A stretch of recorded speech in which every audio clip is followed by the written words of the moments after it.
அவர் நமக்கு நம்ம செய்த நன்மைக்கு தக்கதாக அவர் செய்கிறது மாதிரி யாருமே செய்ய முடியாது.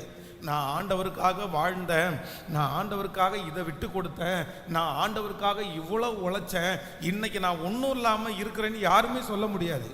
ஒருவேளை கொஞ்ச காலம் வேணா அவங்க மறைஞ்சிருக்கலாம்.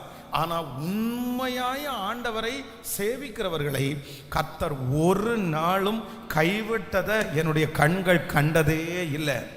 ஒரு நாள் அவர்களை தூக்கி நிறுத்துவார், ஒரு நாள் அவர்களை அலங்கரிப்பார், ஒரு நாள் அவர்கள் வெளியே தெரிவார்கள். ஏனென்றால் என்னுடைய தேவன் அவ்வளவு நல்ல தேவனாய் இருக்கிறார். கைகளை உயர்த்தி ஒரு ஹல்லேலூயா சொல்லலாம்.